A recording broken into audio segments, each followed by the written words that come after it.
ஏன்னா அனுமானுக்கு தான் பவர்ஸ் நிறைய இருக்கு, அவருக்கு அது ஒன்றும் செய்யாது. ஆனா அனுமான் நடிச்சுட்டு இருக்க, அவருக்கு எஃபெக்ட் ஆகுற மாதிரி அனுமான் நடிச்சுட்டு இருக்க.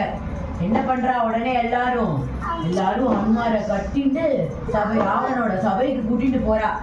அப்ப ராவணன் சொல்றா, யாரு போறீங்க நீ அப்படின்னு கேக்குறா. அப்போ அனுமார் வந்து மாறா மாறி சொல்ற, நான் தான் அனுமான், சுக்ரீவனோட மந்திரி, நான் ராமனோட தூதன் அப்படின்னு சொல்லி.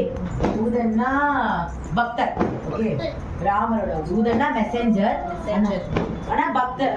அனுமான் வந்து பக்தர் இல்லையா, பக்தன் சொல்லி சொல்றா. கடைசியில வந்து ராமர் வந்து ராவணன் கேட்கிற, உனக்கு என்ன வேணும்? நீ சீதா மாதாவை கட்டிட்டு போனேன், உனக்கு ஆபத்து, ராமர் சும்மா விடமாட்டார் அப்படின்னு சொல்ற.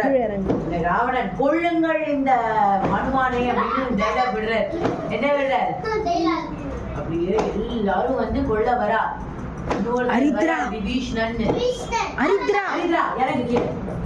விபீஷணன் ஒருத்தர் வர. யாரு? அவர் ரொம்ப நல்ல ராட்சசராம். அவருக்கு வந்து நல்ல பழக்கமும் நல்ல பிஹேவியரும் நல்லது கெட்டதும் எல்லாமே தெரியும். அவர் என்ன தெரியுமா ராவணன் அட்வைஸ் கொடுக்குற? ராவணா வேண்டாம், பக்தனை கொள்ளாதே, அந்த பாவம் நம்மளுக்கு வேண்டாம்.